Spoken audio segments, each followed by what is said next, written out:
everyone. My name is Suzanne Hume, and I am the Education Director and founder of CleanEarthForKids.org, a nonprofit. And I would like to introduce our fabulous youth board, and I'll start with Janice. Yes, thank you, Suzanne. Hi, my name is Janice, and I'm on Team 4, #WaterIsLife. We have good news and ideas to share and actions we can take to make a difference. If you are a student watching this, you can earn community service by writing 2 pages of notes and a short summary of what you learned. More information can be found on cleanerforkids.org. At Cleaner for Kids, we have 6 teams, and social, racial, climate, and environmental justice are a part of all of what we do. If you go to our contest page at cleanerforkids.org, you'll see a variety of contests like art, music, writing, poetry, dance, STEM projects, infographics, presentations, and more. We have many K-12 contests and challenges for everyone to take part in. If you'd like to write poetry, we have a contest for you. You can write poems about our air, water, land, health, animals, and our forests. We also have a contest called These Are the Hands that recognizes and honors people who are working to make life better for others. We honor racial and social justice heroes like Nelson Mandela of South Africa and Malala Yousafzai, who received the Nobel Peace Prize at 17 after bravely standing up for education for girls in Pakistan and around the world. These people work to protect our air, water, land, and social justice. Everyone is encouraged to participate in this contest and honor someone making a positive difference in your school, community, city, state, or in our world.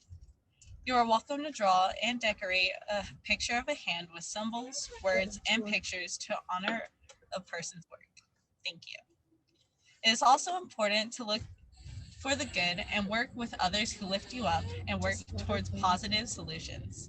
Keep moving forward. So many people care. We do. Mental Health Day is October 10th. We want to remind you to please spend some time in the sunshine, take a walk, leave the screen behind, and remember that you are loved.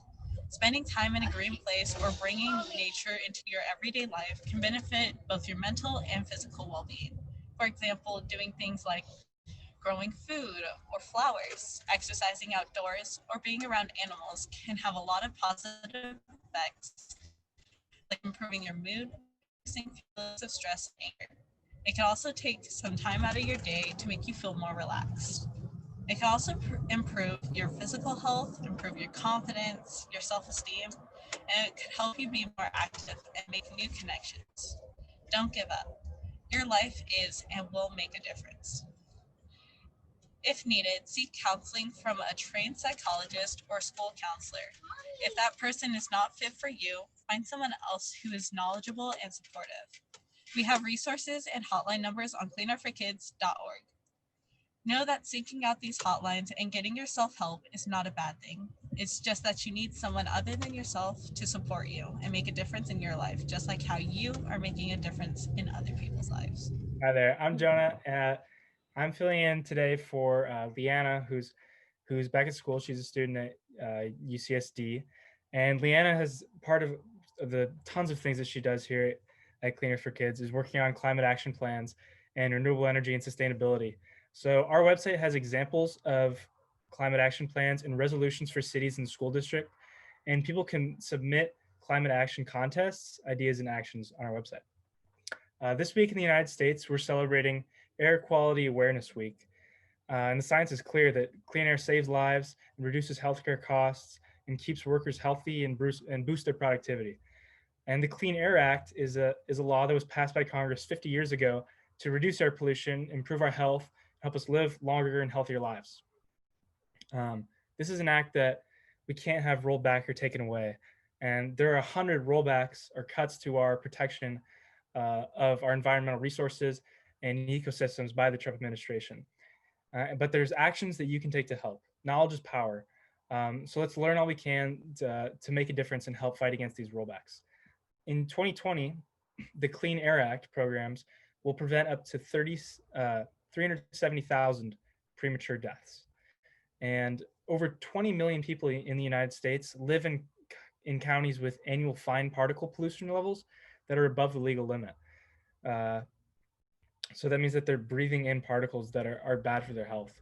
And with the US population containing about 330 million people, 122 of those million of those people, about a third, are exposed to ground level ozone air pollution, or what we know as smog, which also is harmful on your respiratory system because it's pollutants inside of your lungs.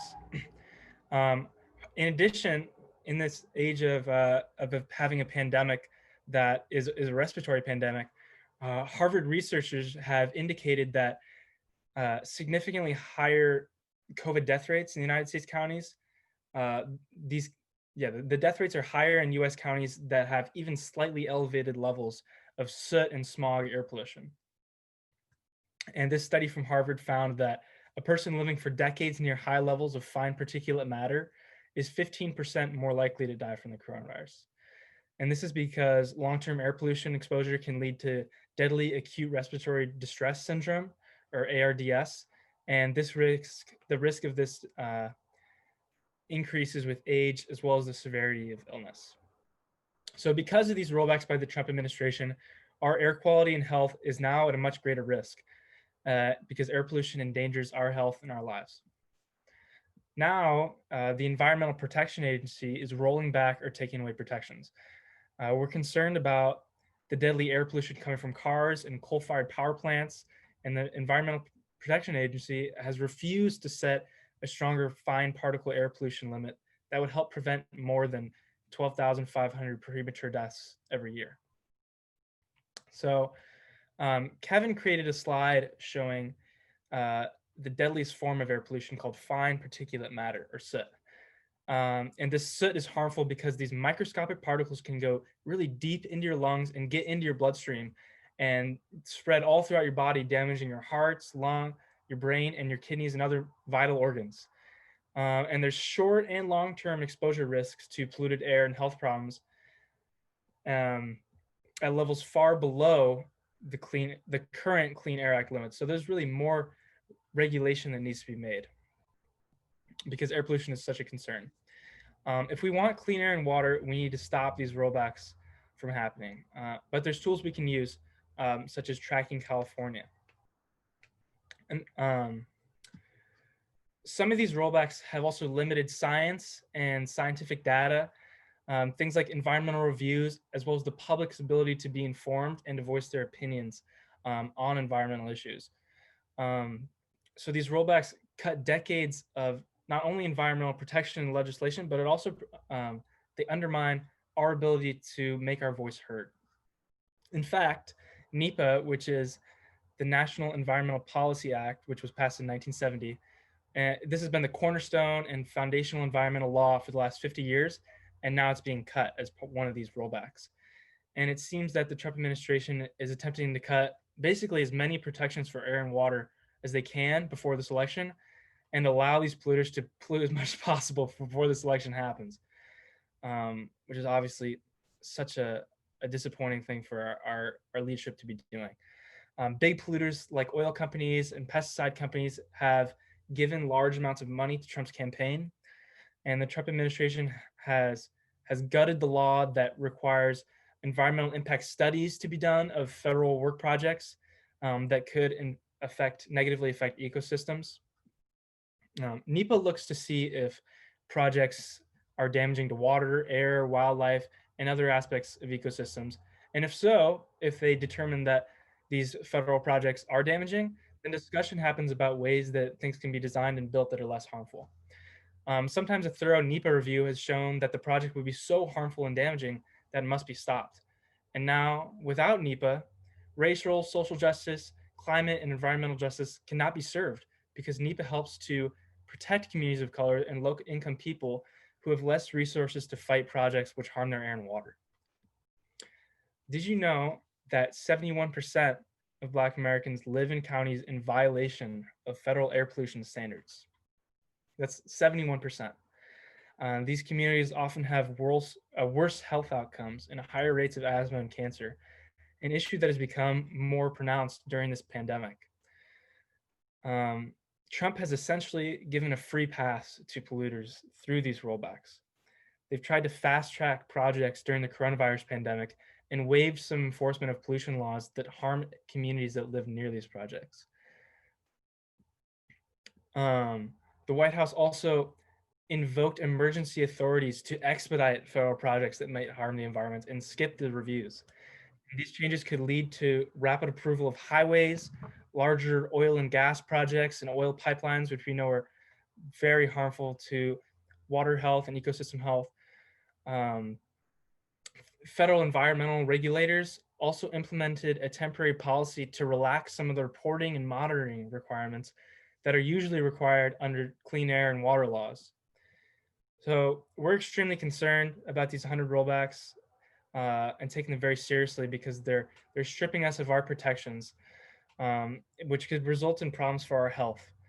We need clean air to breathe and clean water to drink. That's just a reality of our lives. That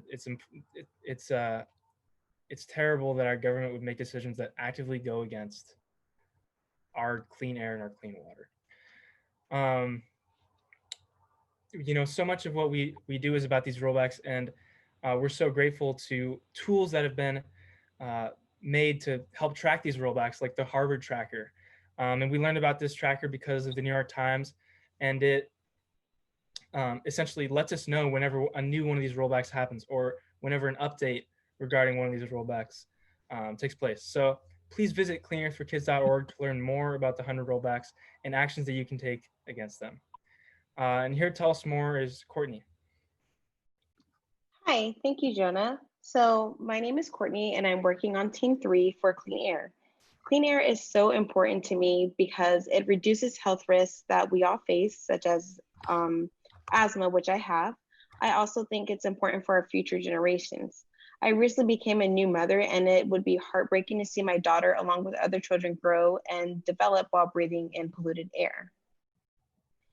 So there have been plenty of research and studies that I have reviewed and seen. And so based on what I have learned from these studies has been so much valuable information. So as we all know, air pollution has a great impact on our health, but what a lot of us probably don't know is that children are more susceptible to air pollution and have dangerous effects. USC has done a number of studies on the effects of air pollution and children. The findings were astonishing. It was revealed that air pollution levels increase respiratory infections, which lead to days missed in school. Children who live in high ozone communities are more likely to develop asthma just from playing outside, which is very heartbreaking. Those living in these communities with higher pollution levels cause measurable lung damage, including symptoms of bronchitis.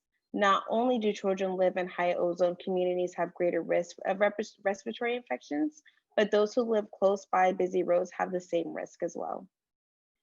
So due to horrid effects of air pollution amongst children, there have been a strong correlation between air pollution and ER visits for chronic lung diseases, such as asthma and COPD, and respiratory infections. In fact, in 2016, nearly 600,000 children had died from acute lower respiratory infections caused by air pollution. Air pollution affects neurodevelopment, which in turn negatively impacts both mental and motor development in children. So overall, air pollution is damaging children's lung function even at the lowest levels of exposure. It is one of the leading threats to child health. So Janice was talking about the tragedy of air pollution and the things that have gone on, but what a trooper she is. She can handle anything. This girl is amazing, right? I'm so proud of her. I have tears. So proud. Anyway, so yes, so we're going to do all we can to stop these rollbacks and to let the public know about what we can do. Just as Jonah said about trackingcalifornia.org, if you haven't looked that up, definitely do so, trackingcalifornia.org. Another tab to pull up, because you can multitask, we're good like that, right? Is definitely go to the New York Times article. It's on the front page of cleanearthforkids.org. If you scroll down, and you can click on that, the 100 rollbacks, and look for yourself to see the damaging things that the Trump administration is doing. and understand why we are so passionate about this, that regardless of where we are, we're working hard to make these changes. So there we go on the screen, trackingcalifornia.org. This is such important information. You can find out in California, and we need this in every state, the air quality. You can find out about pesticides that are used, and we're going to be talking about pesticides coming up and some things that you can do. And in future weeks, we'll be talking about PFAS, right? And how we can help get those out of our water and important bills to pass. So we work hard, we roll up our sleeves every week. And so yeah, and I'm so incredibly proud of everyone that's on here tonight. And a big shout out to some of our people that are not feeling so well tonight, Jillian and Catherine and Leanna, who's on a bus. And all of you out there who are going to watch this later, Darren, we're sending all of our love and care, Kevin, all of you. So thank you so much. So we're going to pick it up a little bit. I don't know, Janice, are you back on? Are you with me? Oh, she's not with us right now. Okay, so we're going to take it. So Chelsea, you've got this. All right, you know all the information. You've got it. You guys have it. So why don't you talk to us about the No Idling contest? And by the way, congrats on the fantastic sign that you made here. And then you can see Judith's sign, the art. So within this poster is Judith's sign. It says cars off when parked. Judith is another artist that's not with us tonight. We're sending her all of our love and good luck on her essay. And then Chelsea's another artist. So she's going to talk to you about no idling. Thank you, Miss Suzanne. So, hi everyone, my name is Chelsea and I am with the Social and Environmental Justice Commission. I care about people having clean air and water, which is why these contests and actions are very important to me.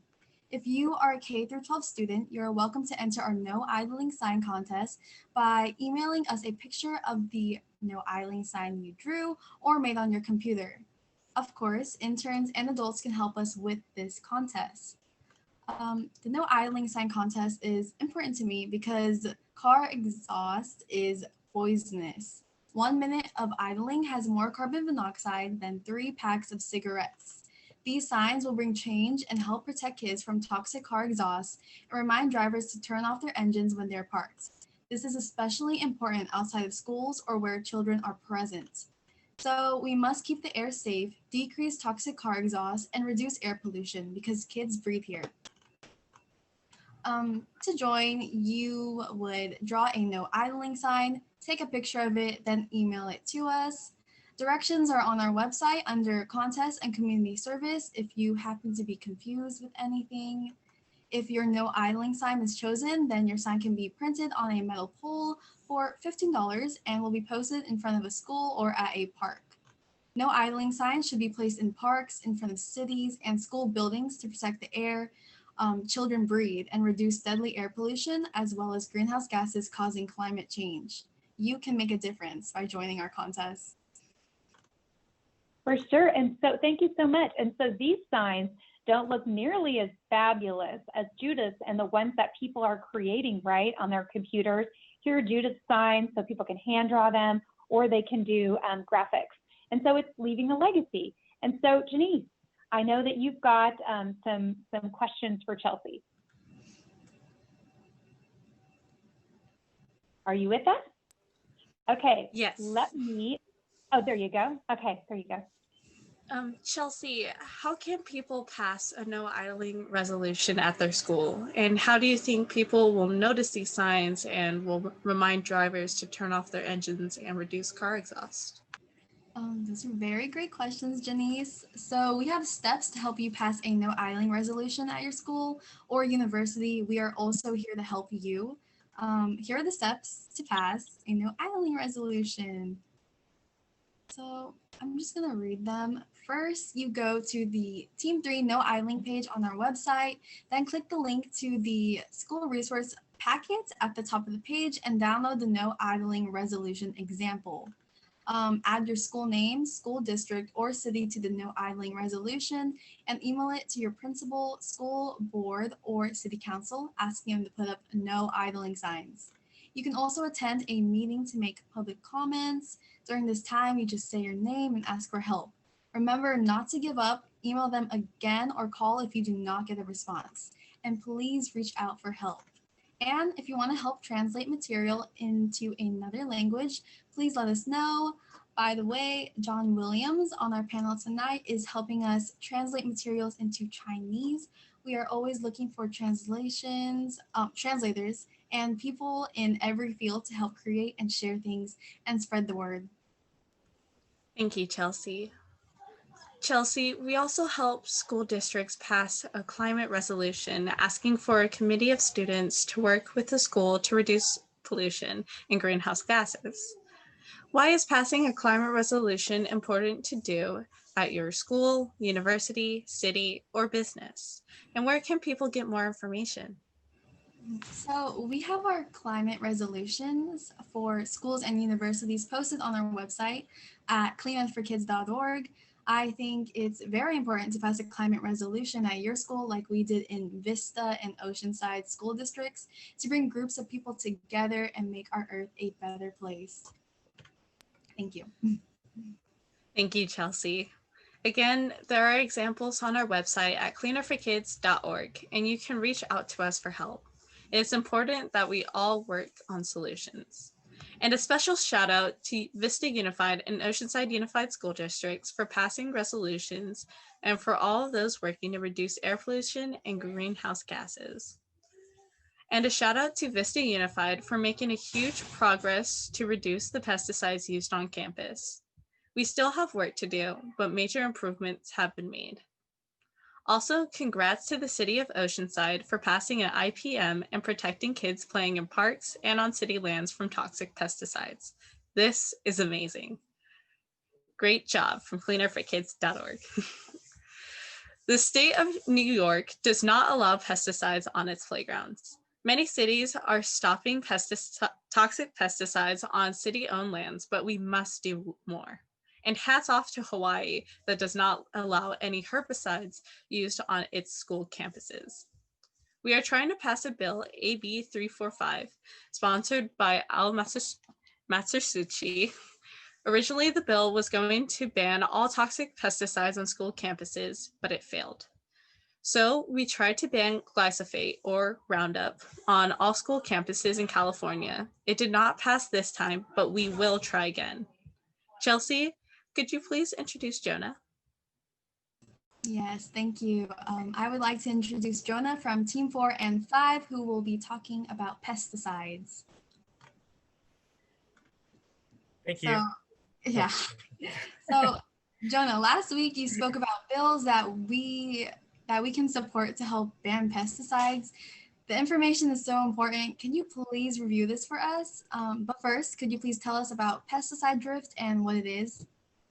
Yeah, thanks so much for asking. Pesticide drift is kind of the when you spray pesticide in one area and then that pesticide ends up seeping or traveling in some way to another area that it wasn't originally intended to be sprayed. And that transition can either happen, in things like rain. It can seep through the soil. It can even float over as a cloud. That's actually the most common type of pesticide drift. So according to the U.S. Geological Survey, nearly every pesticide that has been investigated has been detected in air, rain, snow, or fog throughout the country at different times of the year. Different types of pesticide application have different rates of drift, but the most common type is aerial spray, in which up to 40% of the pesticide that's meant to be sprayed on like a field or something is lost to drift. So only 60% of the pesticide actually ends up on where it was intended to go, and the rest is just gone with the wind, kind of, and it's affecting our water supplies. It's getting breathed in, things like that. Thank you for sharing that. Could you explain what a buffer zone is to those who don't know? Yeah, so a buffer zone is something that we use to make sure that pesticides don't seep into vulnerable areas like schools, homes, things like vulnerable wetlands that could really cause a lot of damage. So what we do is in between the area where the pesticide is being sprayed and the vulnerable area, we don't want those two to border up, because then, as we know, that pesticide could really easily get into that vulnerable area. So we put a buffer in the middle of land where you're not allowed to spray or drop fumigants, but it stops that pesticide from seeping into the vulnerable area. And what are our current buffer zones? So during COVID, California Governor Gavin Newsom actually wrote a letter that detailed some buffer zones that prioritize schools and homes as places that need to be protected by these buffer zones. So you're not allowed to spray around schools or homes because obviously people are in their homes more during this pandemic. So we can't have pesticides being sprayed and then drifting into residential areas. Right. And are there any other pesticides to ban? Yes, there's so many. The U.S. actually uses 85 pesticides that are outlawed in other countries. So clearly, we're way behind the curve of regulating unsafe pesticides. For example, one of them that we haven't banned that other countries have is called dicamba, and actually, in early February of this year, there was a Missouri farmer named Bill Bader, and he was awarded $265 million in a lawsuit that he made against someone who sprayed this pesticide, dicamba, because it damaged his trees due to pesticide drift. And it shows that people are acknowledging the awful effects of these pesticides on organisms and areas of land that were unintentionally exposed to pesticides, even in like a conservative area like Missouri. So this pesticide is now banned in Arkansas and Missouri. And is regulation of pesticides controlled by the federal government or state governments? Well, it's kind of both. So part of what Trump has done, so Trump is like the federal government. Trump has actually rolled back a lot of the regulation on pesticides. I'll talk later about him rolling back regulations on a pesticide called chlorpyrifos. But also states have been able to place their own individual bans on pesticides. I just mentioned that Arkansas and Missouri banned dicamba. So it's kind of both. There's a class of pesticides called neonicotinoids that are banned in 16 European Union countries, including the United Kingdom, France, and Germany. And I've talked about these pesticides a lot in these panel discussions because of their impact on pollinators and colony collapse disorder in bees, as well as their health effects in humans, like their neurotoxins, endocrine disruptors, cause reproductive harm. So we're hoping that both the federal government and state governments take action against this type of pesticide. Another type of pesticide is called atrazine, and this is one of the most commonly used herbicides in the United States. We actually use 80 million pounds of it a year, but no states have banned it. And no states have banned it entirely. Some states, including California, have some restrictions on it. 7 countries in the EU, the European Union, have banned it altogether, including France, Sweden, Denmark, Finland, Germany, Austria, and Italy. So like I mentioned, it's one of the most widely used herbicides in the US. And because of how often it's used, it's now found in 94% of US drinking water, more often than any other pesticide. And that's a huge problem because it's linked to a number of serious health effects, including cancer, reproductive issues like low fertility. And it's been banned or being phased out in more than 35 countries. And in 2016, California listed it as a substance known to cause reproductive toxicity. And so, but no states have banned it still. Despite all these things that we know about it, we haven't banned it yet. Thank you for sharing that with us. You mentioned earlier chlorpyrifos, and we know that was brought back by the Trump administration. Can you explain what it is and how it's harmful? Yeah. So chlorpyrifos is a type of pesticide that, I mentioned earlier a class of pesticides called neonicotinoids. Chlorpyrifos is a different class of pesticides called organophosphates.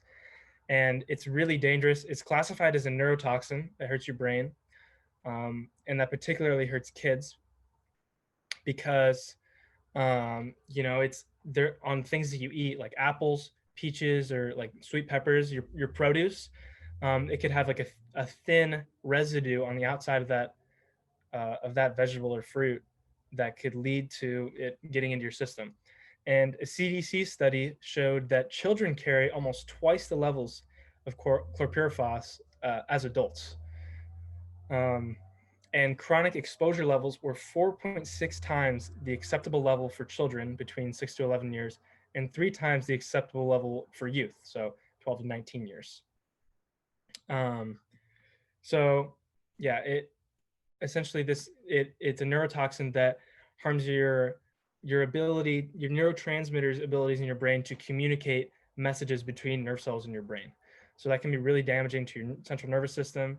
And yeah, make sure to wash your fruit because it might have neurotoxin on it. Yeah, that is very frightening. There are numerous studies about the horrible effects of pesticides. Sorry. Can you give us some examples?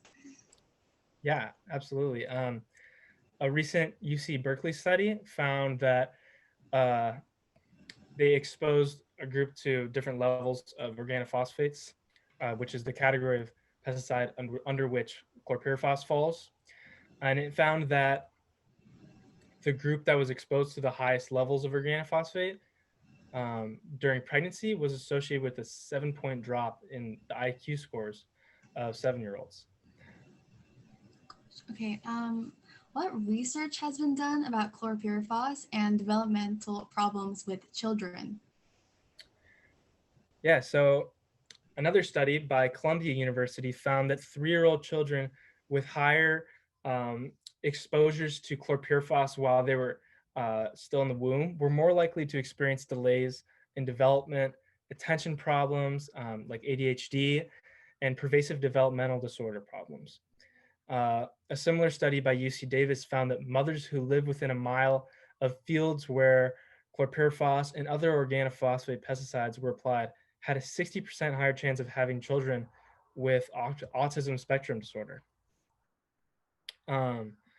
So given the developmental effects that these toxic pesticides have on children, you can join us in supporting a bill called HR 230 that is co-sponsored by our California Congressman, Mike Levin, who we've worked with in the past. And this bill would ban chlorpyrifos, which is, as I've mentioned, is so bad for the brains of children as well as for adults. We really need healthy soil and prioritizing making sure that pesticides don't get into our soil because it contains microbes and absorbs carbon from the atmosphere, helps prevent global warming, greenhouse gases. And Darren has videos on YouTube where you can learn about healthy soil and how to prioritize it. Our soils are not healthy when we use toxic chemicals that kill the microbes in the soil. Plants and crops thrive in healthy soil and ecosystems that have these microbes and bacteria in the soil to help them to grow. We have to protect our food and water, as well as our workers and our children from toxic pesticides because they're harming people. And we'd like your help. We have some specific actions to help stop toxic pesticides here in California, in San Diego County, as well as other places around the country. And I shared some information last week on some important bills that are up that could help regulate these pesticides more. And I'm going to share them again because they're just so important. So the first one is SAPA, which is the Saving Our Pollinators Act. And I've talked about in the past about the fact that our pollinators are in a crisis. And part of that is directly caused by pesticides. We've lost massive amounts of our honeybee population, which are the most effective pollinators in the world. So this act would ban these neonicotinoid pesticides that have helped contribute to this decline in bees. The second act is called PACTPA, which stands for Protect America's Children from Toxic Pesticides Act. And this would ban all organophosphates as well as neonicotinoids. So we get rid of both of those two horrible classes of pesticides right off the bat, and both of which are neurotoxins that harm our brains, as well as disorient bees. It bans paraquat, another pesticide of which one sip is lethal. Obviously something that we don't want to be getting into our water or having on the outside of our fruits and vegetables. It closes loopholes that pesticide companies might use to, get around some of the regulations that are already in place. And it suspends and reviews pesticides that are deemed unsafe by other countries, like Canada and the European Union. It prohibits the use of pesticides that were banned, but maybe you already had some in stock, you already bought them. It makes it so that you can't use those pesticides anymore, as well as it makes it such that product labels on pesticides have to be in both English and Spanish, which is really important considering that many of the people using these labels are Spanish speakers.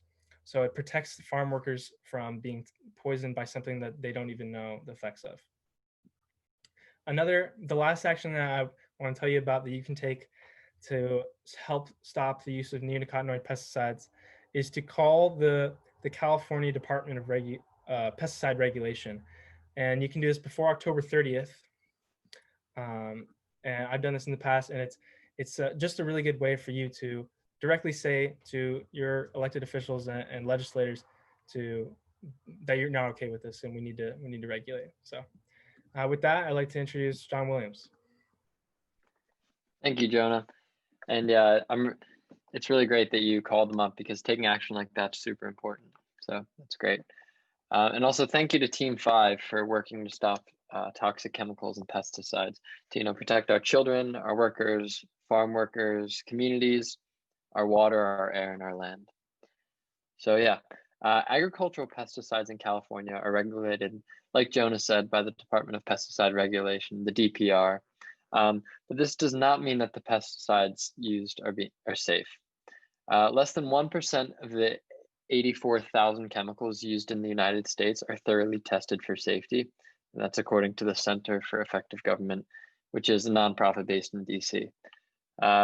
The United States uses a lot of pesticides that are banned in many other countries, like we've already talked about with Europe. You can actually see the list on our website, cleanearthforkids.org, and it shows what countries have banned each pesticide. Once again, this list was compiled by PAN, which is the Pesticide Action Network, along with Beyond Pesticides and many other organizations. So this is really important work, and we're so thankful that these networks and action groups are doing what it takes to get the proper information on these things. In the United States, we are not using the precautionary principle that is used in Europe. So basically, if something has the potential for harm and it does not have sufficient research or testing, it should not be introduced into the market. So in the United States, it's sort of the opposite. We assume things are safe until someone pumps out a study saying, "Oh, this actually causes cancer." This is really bad, and if you think about the morality of this, it's valuing money over lives. It's valuing, making so people need to do lengthy tests while people are dying of these pesticides, and it's really just messed up. So, in fact, the industries and the companies that actually, the pesticide research studies are actually funded a lot by the very companies that are making the pesticides, which once again is really messed up. So yeah, we're asking all of you to stand with us as we work to fight toxic pesticides, because it's really important. It might seem like an uphill battle at sometimes, but we just got to keep doing what we're doing. So yeah, on Monday, Bayer, which is a major manufacturer of toxic pesticides, announced actually a good start to their business sales in 2020. This actually, this comes as Bayer is actually facing legal claims in the United States by roughly 52,500 plaintiffs, alleging that exposure to Monsanto's glyphosate-based herbicides, such as Roundup, actually caused them and their loved one to develop non-Hodgkin lymphoma. They allege that Monsanto was aware of the risks and should have warned consumers, but instead sought to manipulate the scientific record and regulators. So as the public, we have to have access to this information and to keep those in power accountable and to empower ourselves as individuals. The manipulation and other regard of scientific information has been a concern throughout the current administration. In fact, the EPA restricted their scientific advisory committees from giving their expert opinion on potentially toxic chemicals. This is extremely concerning. The EPA did this by postponing, shortening, or canceling meetings with scientific advisory committees. This reduced the independence and effectiveness of these committees, which obviously is not what we want. So yeah, the EPA also barred scientists who had received EPA grants from serving on EPA advisory committees, which disqualified a large number of independent experts, which once again, we don't want. Additionally, the EPA disbanded the Clean Air Scientific Advisory Committee, which is a committee that focused on particulate matters. Basically, we talked a little bit about particulate matters already, but they can be extremely harmful to human health and environment as a whole. And it is absurd to disband such a committee. Sorry, I thought I lost for a second, but we're all good. Yeah, we are concerned about industry-funded studies to try and prove that toxic chemicals are safe by cherry picking or eliminating information that the public needs to know. So that's all I have for everyone. Thank you so much. Yeah, excellent information. You guys are just so amazing and on it. I'm really excited about us supporting Tom Udall's bill, the bills that Jonah talked about for PACTPA, so we can get rid of organophosphates and neonics at the same time. So that's really important. And then also supporting our local congressman here. Of course, we work across the United States and elsewhere, but HR 230, as Jonah mentioned as well. So super important. And then, like John was saying, we really need to, knowledge is power, and we have to know what's going on. So one thing that we are doing is we're participating in California, DPR, Department of Pesticide Regulation, meetings, and we're learning a lot. So they actually send us now, we're on a list, the possible pesticides that are coming on the market. So what we are looking for at Clean Earth for Kids, we are looking for chemists. We are looking for lots and lots of chemists. Unfortunately, one of our wonderful chemists at Salk Institute passed away this week. So that's very sad. He was amazing. He went with us to San Diego County to help us try to ban toxic pesticides. And this man had won multiple awards and worked for Salk Institute. So we are forever grateful for that service. And that was just, before COVID. So up to his last bit, he was given it 100%. So when we have these things passed, all of the people that have come before us, this is for them too. It's not just for our babies at home, right? We got to hear some babies tonight. Janice's niece and Courtney's, little one is right there too. So we've got, it's not just for them, but it's for all of the pioneers that have gone before. Rachel Carson wrote Silent Spring. I was poisoned by pesticides. You know that. My life turned upside down. I thought I was going to die. So left my job, started a nonprofit, and here we are. So it's so important that, my husband and I, well, I can't speak for him because he actually works during the day and at night does Clean Earth for Kids, but nothing is more important. I don't take a salary and I work 7 days a week because we just care. So thank you so much for all of your time. So Leanna tonight is still on the bus, taking public transit home from school. And so she was unable to make it tonight. And so I know she wanted to share a little bit about San Diego Green New Deal. So we support the Green New Deal. And in San Diego, we sit on a committee. And so what this is talking about is bringing green jobs, getting green jobs, renewable energy, and stopping fossil fuel. So John Williams and several of us, Jillian and Neem and Janice is an assistant manager on there, work for divestment campaigns to try to get fossil fuels out of that system. So what I'm going to do right now is I'm going to do a little impromptu. I'm going to ask you, John Williams, how did you get the fossil fuels out of Georgetown? What's, the divestment? How did you do that? And what advice do you have for others? So can we ask you that question? Yeah, sure thing. So I am on so I'm part of the club. It's Georgetown Student Investment Fund. So basically what we do is we manage $700,000 of Georgetown's university endowment. We put in different investments, whether that's companies, equities, stuff like that. But actually, this spring and winter, we went through a major change in the fund. So basically, we had a vote and we collectively decided to make a plan to divest from fossil fuels. So we would no longer invest in any companies like Exxon or other companies which are, producing these fossil fuels. And the goal of this is even to, allocate some of these funds into better things like, maybe renewable energy, stuff like that. But yeah, so this was a major change, and I honestly wasn't expecting it. I think what really made this happen was there were many protests all throughout the winter and early spring at Georgetown by clubs like Green, other environmental clubs, and they're saying divest from fossil fuels now, and there was just a lot of pressure on the university and then consequently our fund to divest. So I think if you want to make an impact, you can change the allocation of at your school. I mean, maybe up to $700,000. You can turn that from giving $700,000 to ExxonMobil or something to giving it to a or a solar panel company or something like that, which can really make a huge difference. So I'd say if you're not in a investment club or managing your university's endowment, that's not a problem at all. What made us make that change was actually students standing up and speaking for what they believe in. Yeah, that's right. And so you make a difference. We all make a difference, right? So sometimes it seems so overwhelming and is my voice really going to matter? It really does. Every letter, every email, all of that stuff collectively makes a huge difference. So we love to collaborate with others. So we're so grateful.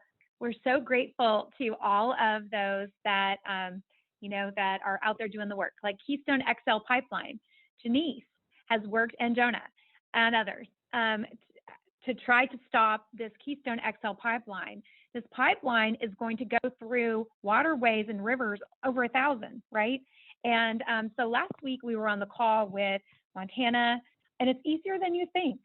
We show up at a public meeting, we call in, and we make our comments. And so every single comment matters. And so it was Montana, South Dakota, and Nebraska. There we go. And shout out to Bold, Nebraska for organizing. So there are indigenous communities, so Indigenous Environmental Network. So amazing, right? So indigenous people speaking out to protect this water. They are the backbone of environmental protection and always have been and always will be. It's in their culture. It's in their faith. It's in all of it. It's so huge. And we're so grateful to them that all of us have clean water today, or the ones that, I shouldn't say all of us. Okay, let me try again. We wish our water was cleaner than it was, and we're working on it. But we're very grateful to those that have stepped up and worked on that, and indigenous peoples are at the forefront of those movements. So Janice, before you close us out tonight, what would you like to say? I know you had talked about many things tonight, and you heard a lot, but what are your thoughts before you close us out? Honestly, for one of my main thoughts is just this isn't just this is just like the bare minimum of information that you can get from us, especially in this panel discussion. So we would very strongly recommend you to go on the Clean Air for Kids website, look at some of the teams, because everyone and every team does something different that helps our environment, our air, our waters, and our lands, and our health. So also just looking more into what things you can do and searching up terms if you don't know it to get you more knowledge for you to be able to understand and help many other people. Yeah, so absolutely. So knowledge is power for sure. And we've got our application on our website for people to join us. And so we're excited to meet new people and work together. So, okay, now thanks guys so much. I'll stay on the call if you want to stay on. Coming up, we talked about doing more, giving you more information about water and PFAS. So PFAs, so we'll be doing that and talking with Rob Below. If you have not seen the movie Dark Waters, please do so. It talks about things in our water, chemicals, and we need to get them out. We need to stop the people from doing it, and we need to fix it, and we need to fix it now. It's really important. So we all need to work together. So that lawyer, Rob Below, he took a chance. He was working as a corporate lawyer. He found out information, and his world opened up, and he thought, I have to do something. So he did, and he won. So without his perseverance, fighting against a company that still exists, DuPont, that makes Teflon, the shiny stuff that goes on pans, you know, when you cook so it's nonstick, we wouldn't have that information. So we just really are so grateful to people who give their all. So thanks again so much. And thanks to all of you guys for being so flexible and hanging in there tonight. It was a little bit harder when some of the people, our speakers, were supposed to be here, but unfortunately they were not able to be. So people picked up beautifully. So thank you so much. So I will stay on, but lots of the youth will and others will hop off because they are working on their stuff. So we'll see you guys next week. Thank you so much.